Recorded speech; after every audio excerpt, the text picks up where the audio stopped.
I'm going to This go ahead and get the conference will recording now be started. recorded.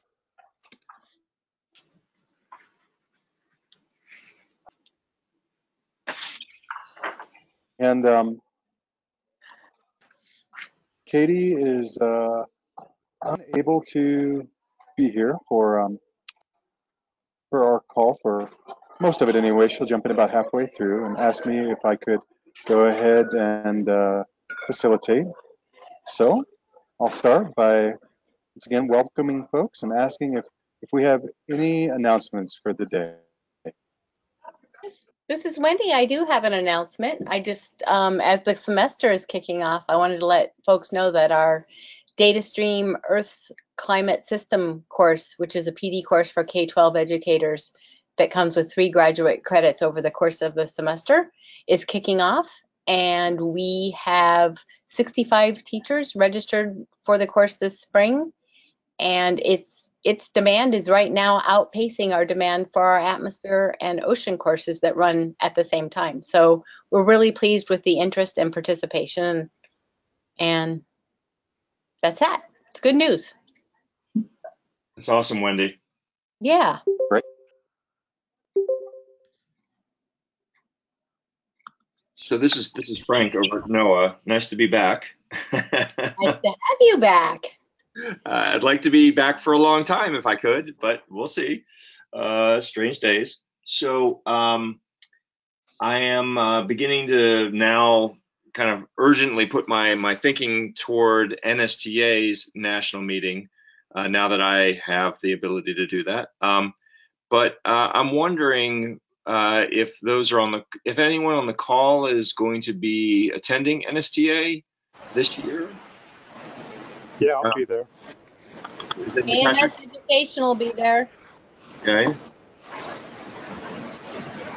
Anybody else? Wow. That's well. I'm wondering. I imagine there's more members of our community that are going to be there. So maybe I should reach out to the wider community. But I'm just thinking like we need to have more of a coordinated strategy now, given that these new standards are really popping, and the supports for teachers, like Wendy, what you just said is I think a testament to that. So, and climate is one of those areas where there's a lot more requirement, but there's a lot of fusion and urgent need for getting up to speed. So I'm just wondering if there's a community way to do this. So, Wendy, since you're going to be there, do you think that's a good thing to do? I don't know what that looks like yet, but yeah. I saw a nice appeal go out from Bruce Morvacek yesterday about the planet stewards and right. activities and engagement there. So he's taking a pulse on who's going to be there. Right. That's certainly tangentially related. Yep. And I've realized I need to do the same thing for which teachers from the AMS community are going to be there. And we're Nesta and I are trying to drive more people to the educators, earth science teachers, educators reception on Saturday night, where we can talk about PD and recognize all those that are engaging in it and doing good work. So there are several appeals to pull together the specific earth science interesting community, and I'm not sure how we can either piggyback that or if we need to do something separate. Gotcha. I appreciate that. I like that approach. Does anybody else have a thought on this, or should we just take this offline? All right, we'll go offline. Patrick? Well, I was just going to remind folks if they aren't speaking to go ahead and mute their mics. I'm getting a good amount of feedback. Gotcha. Yeah, that definitely sounds like a conversation worth continuing. And maybe we can get together a call of folks who are working on that topic. When is? It is April 11th to the 14th in St. Louis. So if we were to use one of our upcoming calls for informal discussion to address that topic specifically in the next month, would that be? That would be perfect. That would be really good. I like that. That's a good idea, Patrick. Let's do it. Sounds good. Um, do we have any other announcements from folks?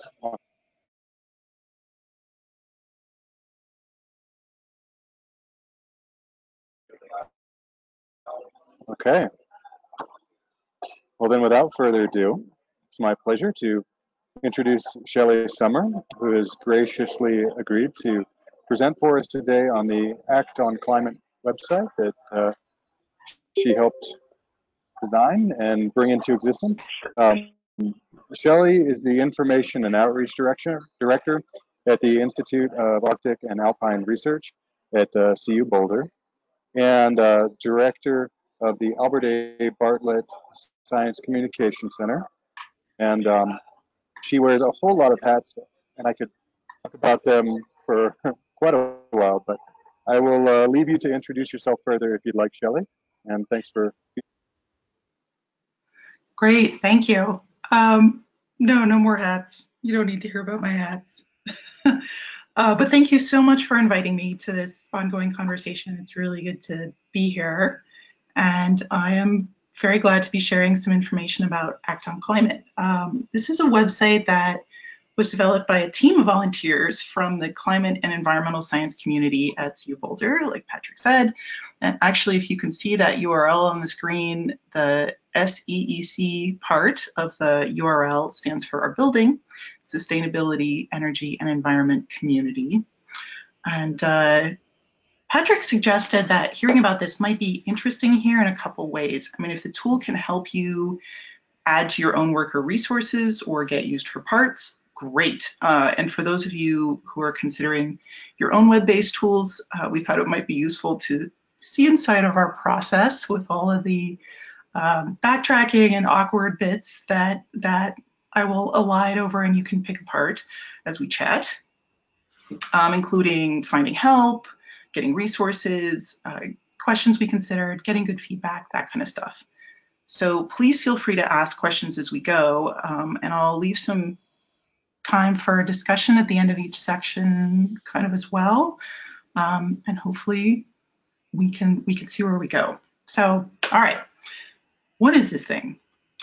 We came to this place because a lot of our scientists give public talks about climate change. And almost every time we get this question afterwards: what is the most important thing for me to do to act on climate? That question comes in a lot of flavors. I mean, sometimes it's like, I'm just a student, I'm just one person. But it shows at its root kind of both concern and a willingness to act on that. And unfortunately, a lot of us had really, really poor answers to that, or no answers to that. And those moments of activation just slipped away. So we thought that was kind of bad. And so we've created this as a tool to help move concerned people to action. Here's just a picture of the site. And it's entirely an answer to what is the most important thing I should do. The website is not meant to fill an information deficit. We knew enough to try to stay away from that model, but it's structured to help people already concerned about climate move toward action without having to assume a large cognitive load and read like a zillion papers, which are really boring, and to assist communicators and scientists in reducing barriers to effective action among their audiences. So I think what I would like to do next is maybe just give you a quick look at the site. That sounds good. Let's just try this. So this is the live site, and it organizes meaningful actions into some pretty simple categories: policy, energy, justice, so on. Clicking on a category just takes you to kind of some top action categories inside, and clicking into those shows you specific actions. You know, try meatless Mondays, cut out beef. And we try to show some evidence for how much carbon might be involved in that choice. That's enough for most people, but those who wish to dig deeper can click on links in the text to see evidence that shows how actions are meaningful or explains things in a little more detail.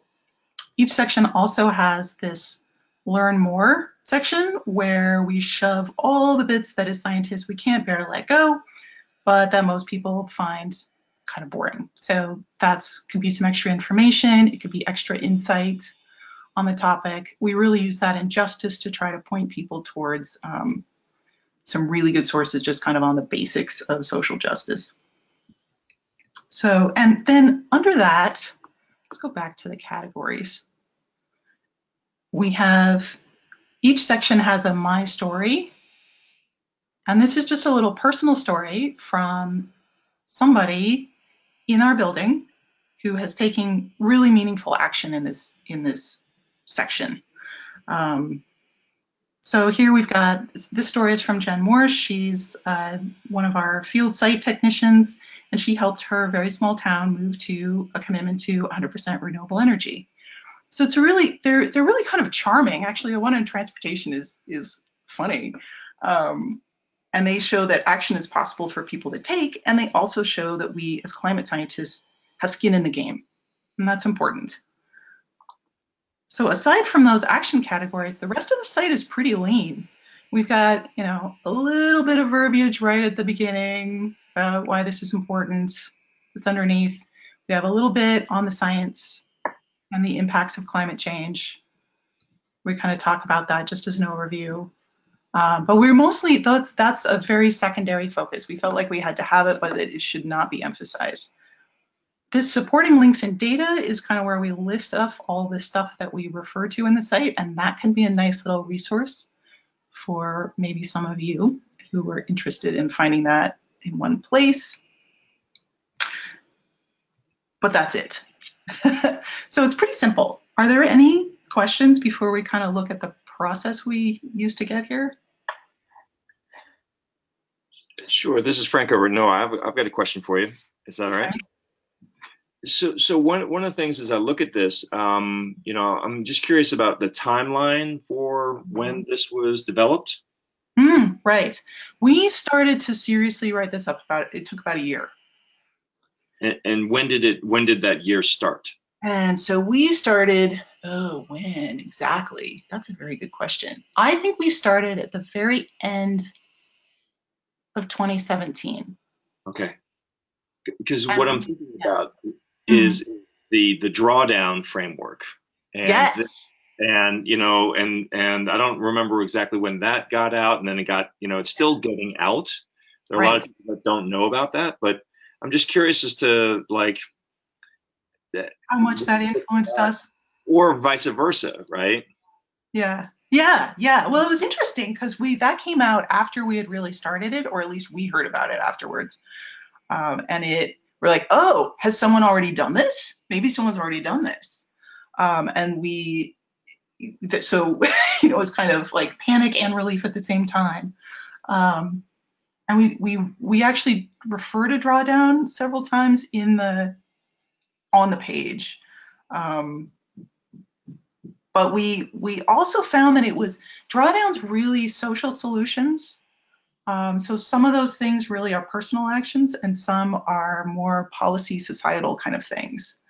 And we decided to go ahead just to give ourselves a prop to talk about that.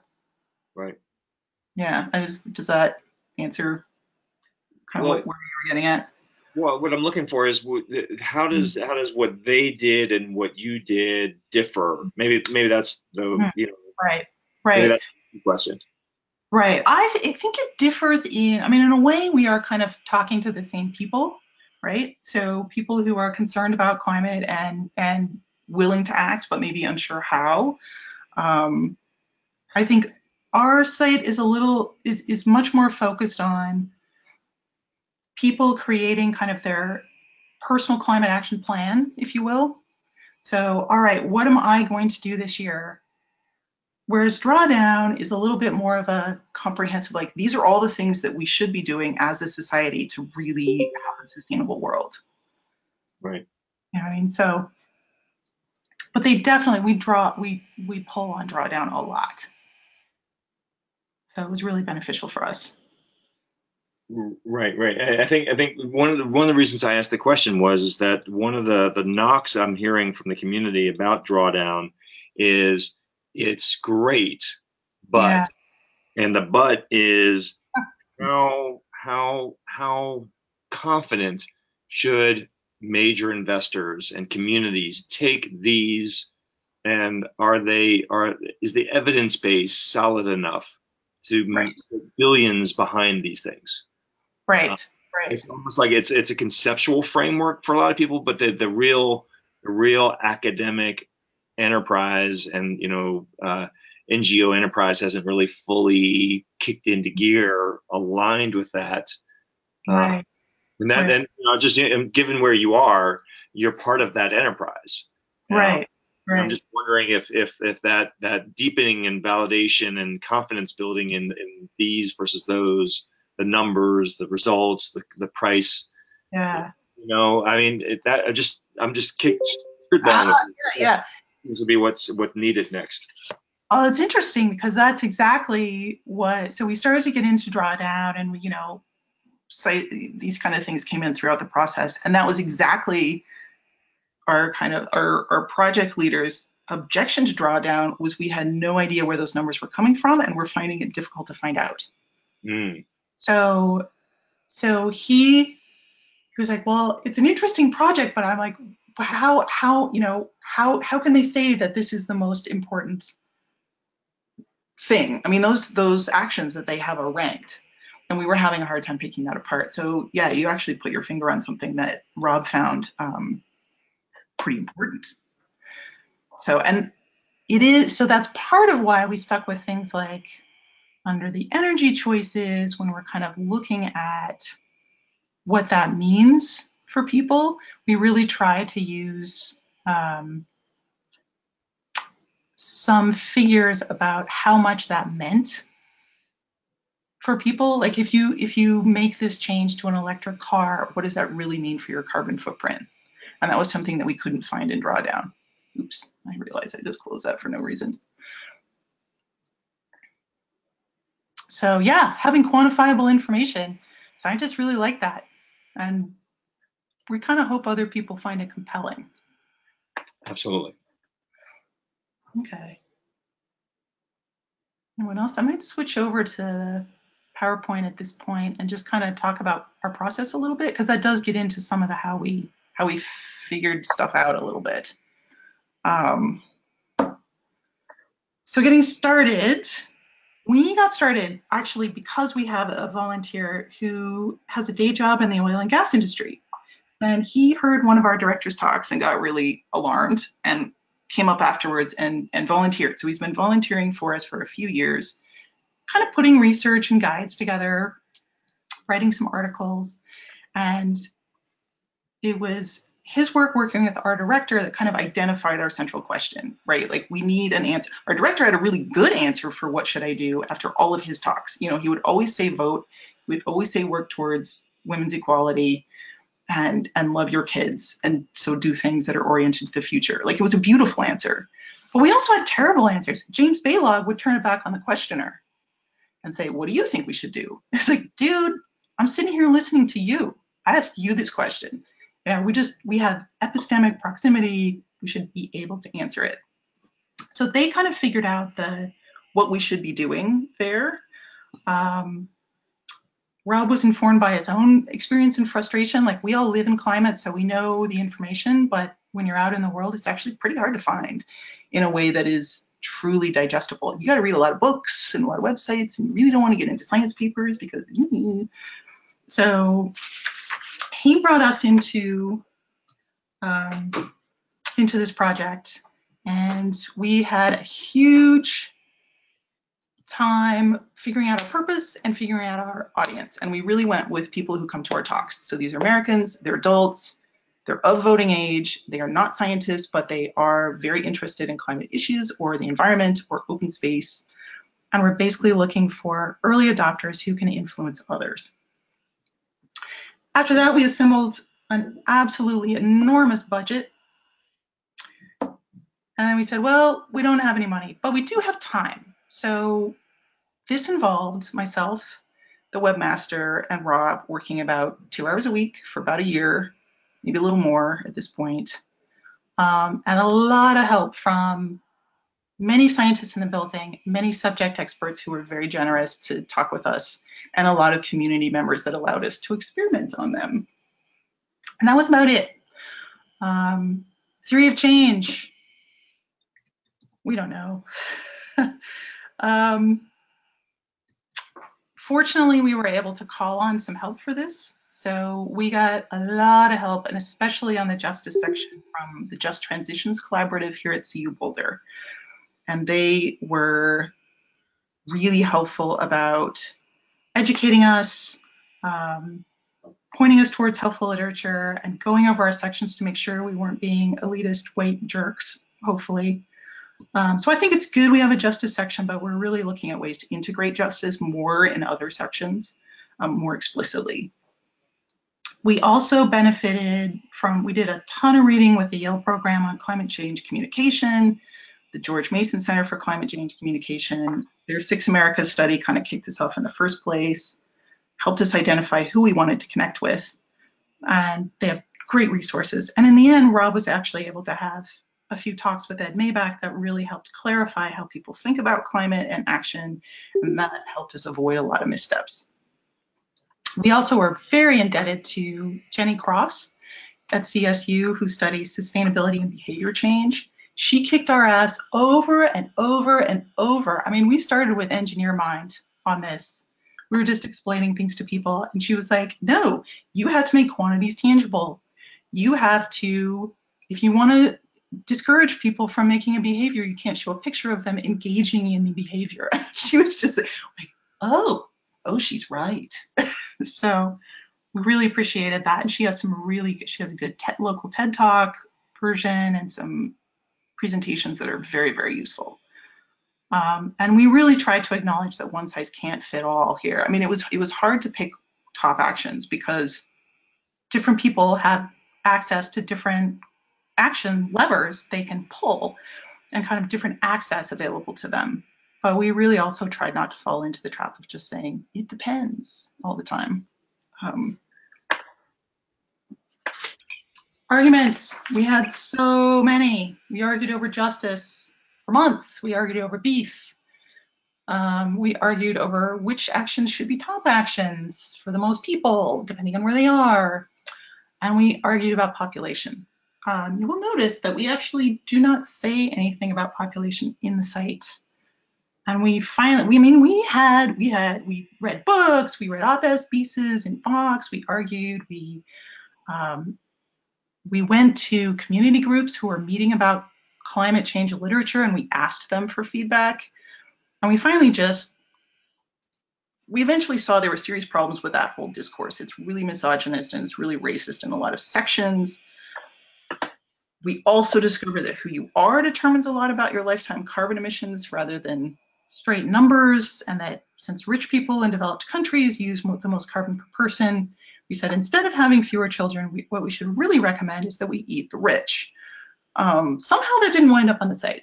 So that's something, we really talked about. So that's kind of a little glimpse. I mean, we had a lot of coffee. I did laugh at your joke. I was on mute. Oh, good. I'm glad someone thought that was funny. Are there any other questions, like questions about the making of it or how we sort of got it through administrative structure or anything like that? Oh, and I do see there is a question on the chat, right? Solutions focused effort. Yeah, well, so that's mine. So there was a piece that came out. Where did that come out? It was actually related to AMS and the new way we talk about climate change, which is not to say climate change. Right, to say something like weather, water, public health. Weather, adjusting to stream weather, but a lot of that feels like you're targeting the parts of the Six America framework that are disengaged, doubtful, and dismissive. And that's 23% of the population, whereas the alarmed and concerned is 59%. This is 192 million people. Yeah. And really, that's who we want to reach. We Well, are not trying to convince people of climate change. I right, agree with that, right. Roger. Yeah, Yes, you know what I yeah. mean? I think that's, I just wonder if we need to be explicit about how we approach different audiences Mm-hmm. effectively on this. And really maybe use the Six Americas framework as we're not trying to do this, we're trying to do this. We're Right, serving them. And I would venture to say that the alarmed and concerned are probably not feeling very supported. right, right, right. That's a good point. And it's funny because we explicitly said alarmed and concerned is who we're going for. This is not an educational resource about how climate works or, I mean, there's a little section on impacts, but the main thing is like, if you're alarmed, these are actions that we should be taking together. And I'm not sure how explicit that looks on the site, actually. Something to test, I think, because we're just, that's kind of where we are. And we are, our very inadequate theory of change is that we are looking for people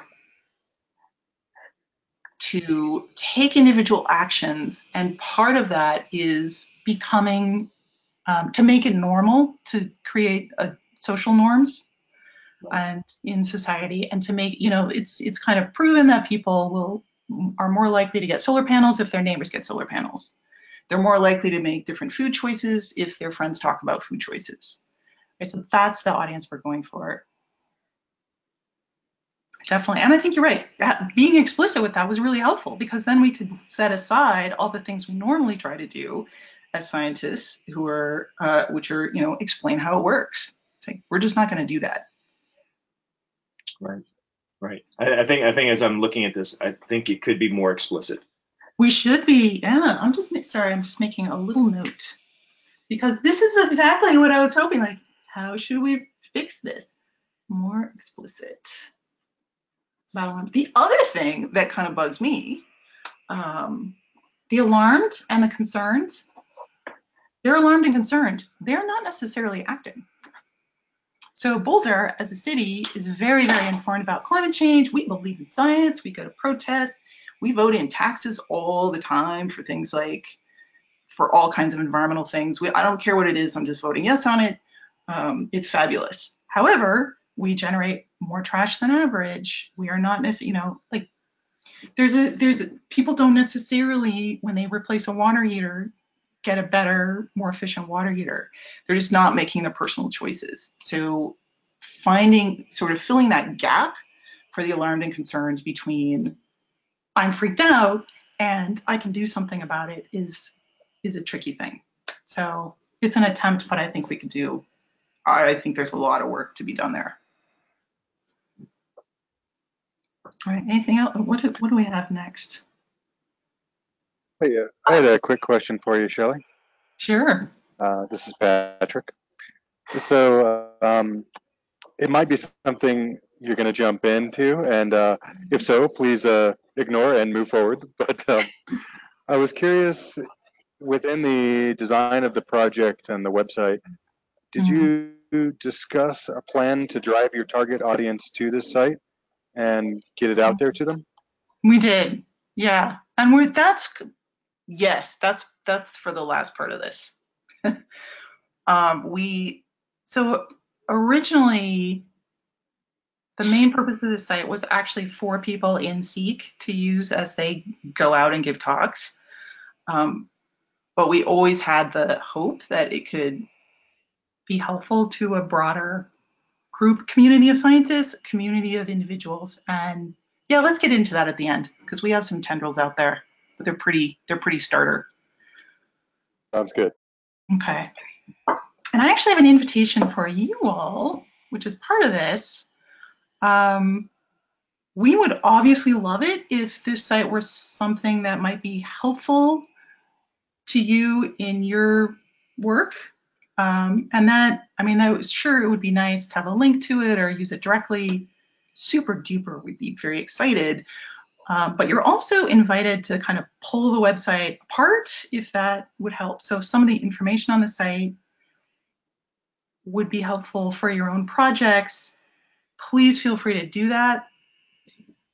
credit is nice. We're not stuck on that. It would be nice to let Rob know that he's been spending his life on something that helps someone, but that's, that's it. And a couple of examples are, if you're developing a kind of localized site on acting on climate in, Springfield County, and any of this information or structure would be helpful to kind of shortcut a development process. We can share code, you can just rip off the information, and we're glad to have conversations with your team about how kind of we worked through the process so you can skip all that dumb stuff that we did. Another example is I've been talking with some folks at the CU Boulder's Environmental Center, which has a really big reach in the undergraduate student community. And they've been looking at putting together a climate action guide for undergraduates, and they do produce a ton of outreach and engagement with undergraduates around sustainable behaviors. But they've kind of been thinking about doing like it's almost like a little fold-up card you keep in your wallet, like the Seafood Watch Guide from Monterey Bay Aquarium. Do any of you guys have that or seen it? Oh yeah. Cool. So you know what it's that little card, and you use it right in the store, in the restaurant, like which thing should I order to make a good choice. So they've been looking at making that on climate action for students specifically for a long time, and they've just got 1,000 different priorities. So that hasn't happened yet.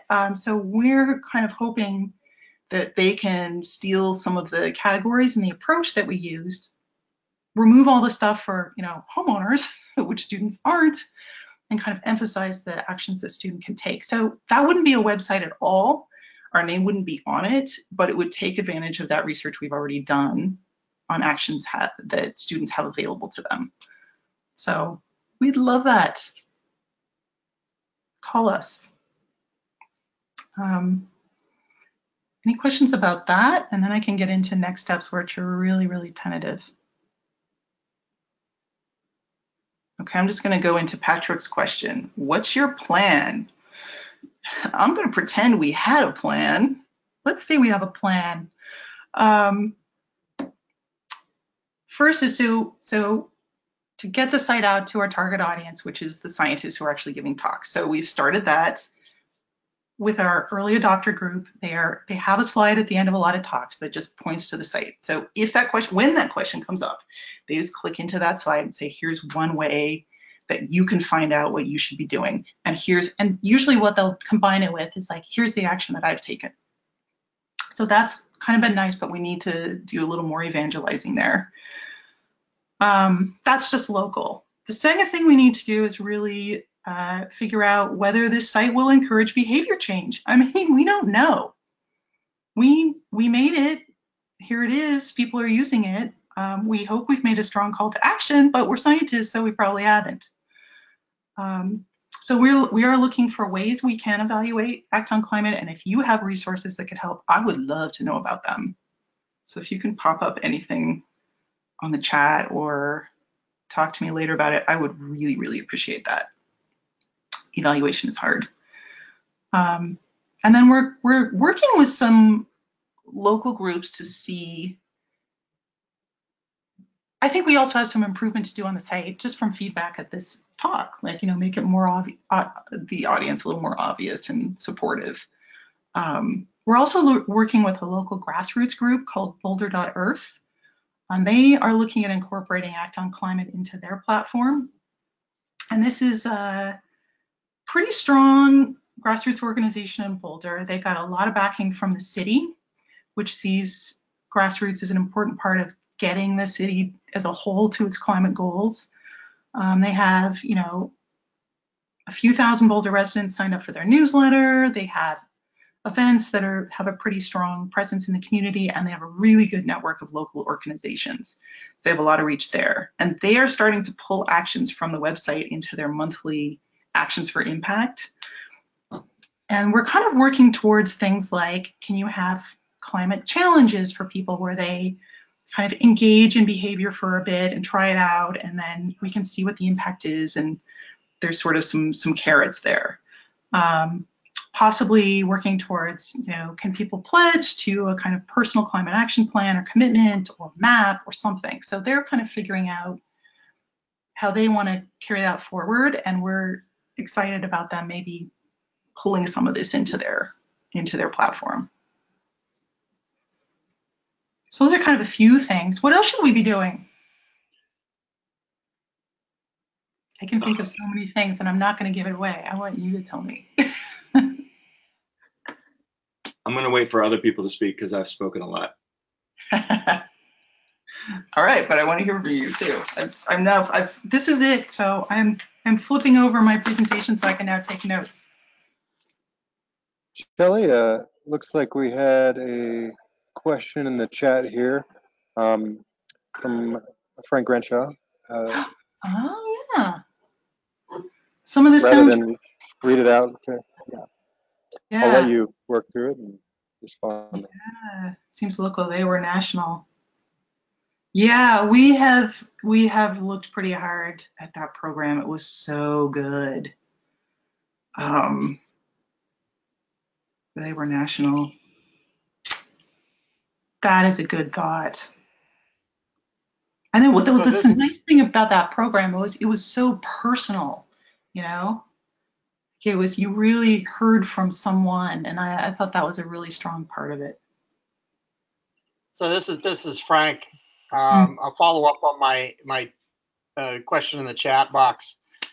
Yeah, the two things I was thinking about there is, number one, there was a cadre of people that seemed to have been developed over the years out of that were kind of left after they disbanded. Yeah. And a number of folks here in the Portland and the Oregon area. But yeah. Oh. But I mean, also that part of that, I likened CV to like kind of a climate speakers dating service. Yeah. And connecting up community groups and potential speakers. And I'm just wondering if you're looking at picking up on any of that. Oh, right. Right. I would love to do that. I would actually love to have something where people where it's really interactive. So you can find a speaker, you can ask, we have questions that come in. We don't really have the capacity for it on volunteer labor, which is kind of a problem. But I wonder if we could find a partner who would have time for that. But there's an interesting thing that comes with Climate Voices. As somebody who works in NOAA, a leading climate organization, and we have some of the top climate scientists in the world, and they give. But what's interesting about it is that when they give a climate talk, it's almost like what Jim said, right? What should we do? And they're like, and one of our scientists said, "Why are you asking me? I'm a climate scientist." Yeah. And, which kind of belays the challenge, because they're asking the climate scientist for things that are not their expertise. So it's almost like Climate Voices was one thing, but now we need more like solution voices than climate voices. Right. Well, that whole question of should climate scientists speak about action is kind of my personal hot button issue. So I'm sorry, you've just opened a can of worms for me. I've been pushing an agenda here that is based on the work of, have you seen Shazeen Attari's work and John Kocher on scientists taking positions on action at all? I am going to just put that in the chat because it's very interesting. So, if I can spell. Attari, we have John Kocher et al. I think he's from Georgetown, and they've done a ton of work on credibility and scientists pushing for action. And what they have found is that it's kind of a myth that scientists lose credibility if they recommend something. that comes, I mean, and it's interesting because I did my thesis work actually in history of science and on how that attitude got started about scientists should be objective, and there were certain reasons for that. They're only reinforced in the Cold War. So, but in a lot of cases, scientists can go very far in advocating and add to their credibility with public audiences and not damage their credibility with their peers. And they have done some empirical studies that actually show that. So that's been useful to pull out because I think scientists have been, and NOAA and government scientists have kind of additional layers of objectivity added on because of your government positions, of course. But there are a lot of things that we can say that we are afraid of saying. And that's too bad. I'm also drawing on Naomi Oreskes' work, who did Merchants of Doubt. Are you guys fans? I love that woman. Yeah. Yeah, awesome. Like she's great. And her next work deals a lot with what she calls epistemic proximity, which she describes really eloquently. That throughout the history of science, when you can see this in like the development of nuclear weapons, that you had a lot of careless policy talk about how we could have a nuclear war and it would be fine. There would be sort of temporary damages. And they came out and said, we work in this field, we're really experts, and we can tell you it will not be fine. So she describes it more elegantly. I basically say, if you spend your life neck deep in a science, you had better have an opinion about what that means. So we're kind of making some progress here in talking about outreach and engagement that way. And, obviously different people are always going to feel differently about that. But it was kind of interesting. We actually didn't have a lot of resistance to putting this site up on a university website, and I kind of thought we would. But would it also? But it's. I guess there's another part to. I agree with everything you said, but there's another piece to it, which is there are other experts in the solution space that are credible, much more knowledgeable, and it's almost like you need a panel of people to really do the engagement. It's not. I think the comfort with talking about it is one thing, but the depth of knowledge of a climate scientist relative to a energy transition expert, or a food nutrition carbon footprint expert. They're different people. Just like a paleoclimatologist is different than a hydrologist. Right. No, that makes sense. The outside world can kind of look and just see a jumble of like, you all know about the science, right? But no, you're right. We all have our own fields of expertise for sure. Which in a way, because we are focused on individual actions that people can take, as opposed to say policy, as opposed to, I think when we start talking about things like agriculture policy, for example, we get out of our depth in kind of a hurry. But when we say, actually, the biggest lever you can pull if you don't fly a lot is by stopping eating beef, that's in our wheelhouse. We can say that. Right. So in a way, we kind of look at that personal focus really is right here. And for the others, we can make partnerships with people and point to that evidence. This is Jim Bray. Hey, Jim. I've talked to a lot of public groups, and you're certainly correct in that they all want to know what they can do. And I think your site really has some good suggestions, and even though I would not necessarily be an expert on what they could do, I do know the basics and could lead them through the site. So thanks so much for presenting on this. I also talked to executives from business and industry, and that is primarily what they want. They don't particularly care about the science beyond a certain point. They want to know what they can do to solve their problems, to be more competitive, to how to fit the good work into their own business plans. And what I have to tell them is I'm out of my league in terms of that and in terms of their particular business, perhaps. I know something about some of the businesses I talk to. But basically, there are firms, consulting firms, that do this very specific work. And I refer them to continue the story with these experts on tailoring a plan for their particular business that gets them on the right side of climate change.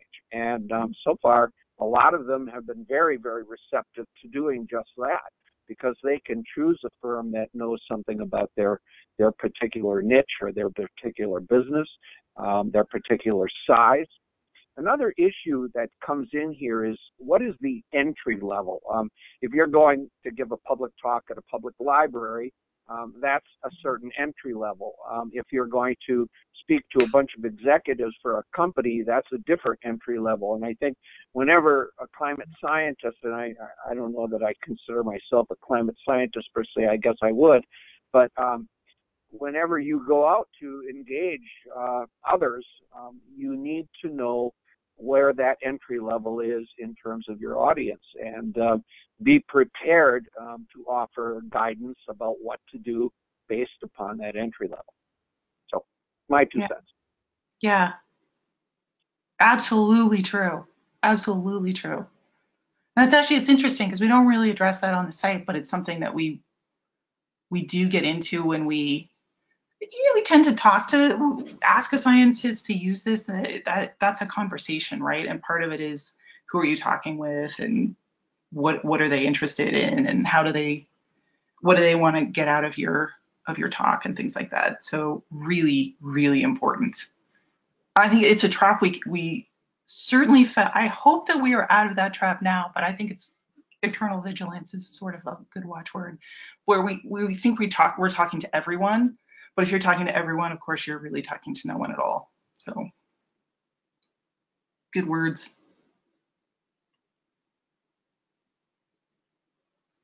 What else? I had another question for you, Shelly. Patrick again. Patrick? Hi. So in the previous work that I've done on plastic pollution issues, and also jumping into climate work in the last few years, I've found that it's, in my experience in giving talks and working with people, that it's not necessarily empowering to give people individual actions to combat large-scale global issues. That they'll read something or hear something or be inspired by something and go, I'm going to do that, and figure something out for a little while that tends to work until whatever time it takes for them to move on from the perspective they have, or for it to become inconvenient. I'm wondering, is there a way within the context of these solutions to work toward more of a collective action for community issues? Even just in like, okay, so could you transition some of this into a map-based tool that would allow people to see who in their community is doing what, and maybe associate these solutions with a time-based commitment, like the pledge you discussed, to say, I will do this for 6 months, and we'll see how many other people will do that, and then we'll discuss what worked and what didn't in that context. Oh, yeah. Thank you. Nailed it. That's exactly where we're hoping to go and aren't quite sure how. I mean, one of the drivers for making this site was that so we did a lot of listening to conversations about climate and online, and also, we'd go to people's talks just for the question and answer period, which was kind of funny. But something that came up in a lot of online and in-person conversations was a bit of a sort of hard place to be in, where on the one hand, you're just in despair and can't do anything.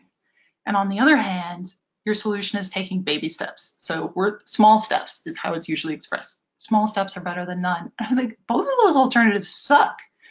We're never going to get there based off people's individual actions taking small steps. So I think what we'd like to see is like, well, everyone has to kind of come together and take larger steps and keep taking them. So maybe small steps, but as part of you keep walking.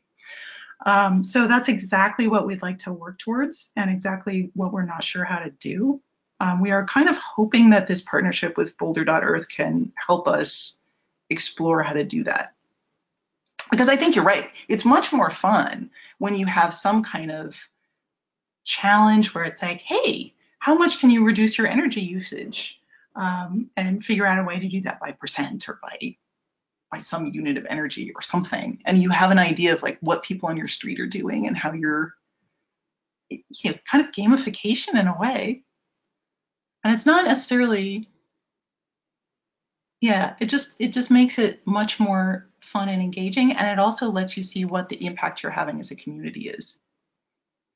So, and we've got some tools for that in the city. I mean, they do measure emissions from year to year and things like that, but it's not really connected. It's either individual or it's a pretty big scale. I think there's some space in there that nobody's really explored that well. One of the dimensions of what Patrick's getting at is I'm trying to think of who's doing it, but this idea that individual actions actually do matter. It's not collective action, because individual adds up to collective. But one of the missing pieces I think you're getting at is, and I don't know how to do it, and so it just, let's call it and see what we can do, is we don't see the individual actions aggregating. See the individual. I took the individual action and I see the collective action, maybe. So seeing the collective is one thing that's got to be improved, but also seeing how individual is adding up. And that I think is how you were talking about normalizing the shift, normalizing actions. But I think that we have to figure that it's got to feel like we're making progress in order to accelerate progress. Right. No, that totally makes sense, because so often we talk about like, well, recycling a can, what difference does that make? It's like, well, actually, you know what a good one was? National Geographic once had a photograph of the coal it took to power one incandescent light bulb. And next to it, they had a picture of how much coal it took to power an LED. Right. So it's like, oh, I can see that by replacing my light bulbs, I'm actually saving that pile of coal. Like, that's kind of neat.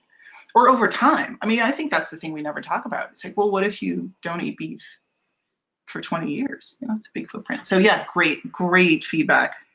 Or if I could see how many LEDs are being bought in our community versus how many incandescent light bulbs versus compact fluorescent are being bought in our, that it's like you got to see the wider work while you take your individual action. Yeah. Like I am pulling a lever that everyone else is also pulling. Yeah. I like that. Yeah. This is something. It would take some work, but I'm wondering if a map-based or GIS-based tool could help out with some of this on the website, because the other part of it is not all solutions are right for everybody everywhere. So it's that question of how could you actually visualize what's most useful in your community? And if you mapped out with the layers of, okay, what is our community currently doing? What's possible for our community to do? What's it lacking? And then who's doing what? And had a map tool that you could use to do that, that would be amazing. I totally understand the work that would have to happen for that to be possible, but But wouldn't that be cool? I would be on that all the time. Absolutely. And I'm not sure we're the platform for that, but I would love to have us contribute to that. Amen. How can we make that happen?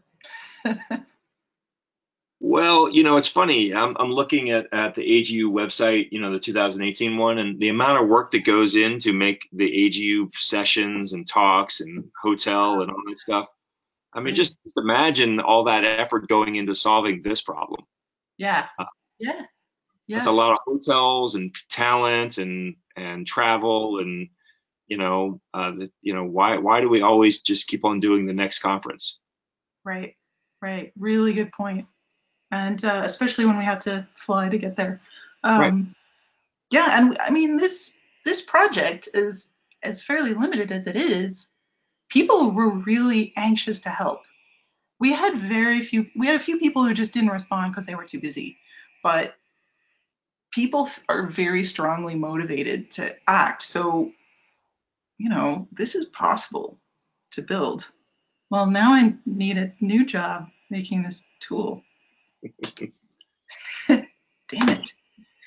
I was Also, comfortable. big data problem in this, right? Like, how do you pull all the data about, shipping of LED light bulbs and other light bulbs and other, just that's just one little example, but that's just a fun, like, are we shifting our movement of these solutions around? Right. If you could see the flows in and out of the community, here's Yeah. the energy flows, here's the carbon flow. Like, how exciting would that be? It's like plant a tree, see how it would affect things. I love this. I want to make this happen. I can see it in my head. I Well, don't think it's out of the question to play with it a little bit more in the context of ESIP, which Clean is nested under, the Earth Science Information Partners, because those are the folks that get the data and make the maps. It's true. And if we actually came up with a well-designed ask and the context for what we wanted it for and put it to the ESIP community, we might get some. Yeah. If there were interest in doing that in ESIP with all that fantastic data and pull it out into something really fun like that, that's fundable. That's foundation fundable. That's an awesome idea. I love connecting it to ESIP. Yeah. Can we explore that? Yeah, I think we can. There's some fun potential there. So let's play with that, and I'll check in with the ESIP folks as well in the different clusters that I'm connected to there. Great. I would love to be part of that. So, well, I think that brings us to the end of the hour. It does. Thank you. Oh my gosh, thanks for a really stimulating conversation. This gave me a whole lot. Really quickly, this is Frank Granshaw. Shelly, I just put in the chat box a link for the Eco Challenge for Northwest Earth Institute that's similar to what you folks were talking about in terms of getting people to make steps and getting some kind of impact.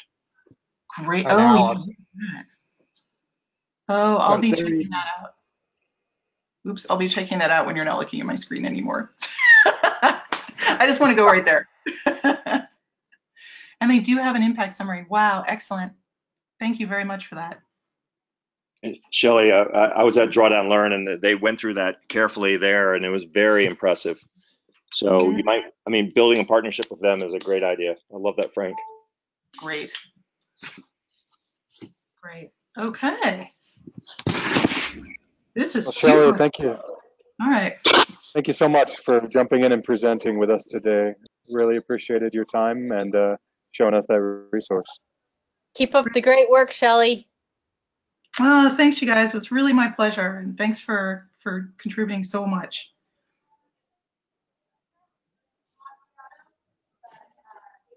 All right. Well, with that, thanks to everybody who joined in today, and we'll look forward to talking with you next week.